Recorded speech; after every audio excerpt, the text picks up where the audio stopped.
O Evangelho segundo o Espiritismo, capítulo 1, Não vim destruir a lei. Falaremos agora da aliança da ciência com a religião. A ciência e a religião são as duas alavancas da inteligência humana. Uma revela as leis do mundo material e a outra as leis do mundo moral. Mas aquelas e estas leis, tendo o mesmo princípio, que é Deus, não podem se contradizer.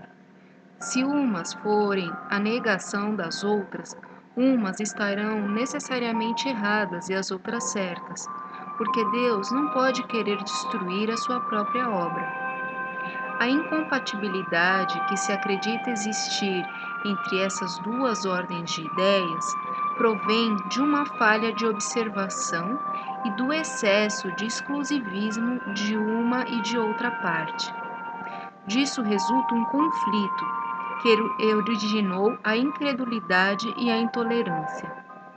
São chegados os tempos em que os ensinamentos do Cristo devem receber o seu complemento, em que o véu lançado intencionalmente sobre algumas partes dos ensinos deve ser levantado, em que a ciência, deixando de ser exclusivamente materialista, deve levar em conta o elemento espiritual, e que a religião, deixando de desconhecer as leis orgânicas e imutáveis da matéria, essas duas forças, apoiando-se mutuamente e marchando juntas, sirvam uma de apoio para a outra.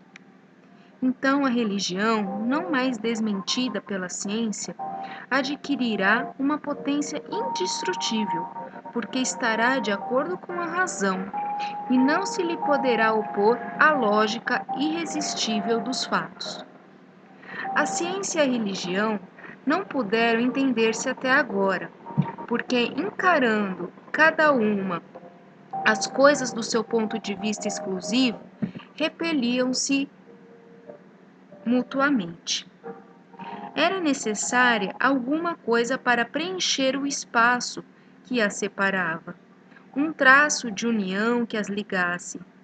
Esse traço está no conhecimento das leis, que regem o mundo espiritual e suas relações com o mundo corporal. Leis tão imutáveis como as que regulam o movimento dos astros e a existência dos seres. Uma vez constatadas pela experiência, essas relações, uma nova luz se fez. A fé se dirigiu à razão. Essa nada encontrou de ilógico na fé, e o materialismo foi vencido. Mas nisso, como em tudo, há os que ficam retardados, até que sejam arrastados pelo movimento geral que os esmagará, se quiserem resistir em vez de se entregarem. É toda uma revolução moral que se realiza nesse momento, sob a ação dos espíritos. Depois de elaborada durante mais de 18 séculos, ela chega ao momento de eclosão e marcará uma nova era da humanidade. São fáceis de prever as suas consequências. Ela deve produzir inevitáveis modificações das relações sociais, contra o que ninguém poderá opor-se, porque elas estão nos desígnios de Deus e são o resultado da lei do progresso, que é uma lei de Deus. Fiquem em paz, que Jesus os abençoe, que assim seja, graças a Jesus.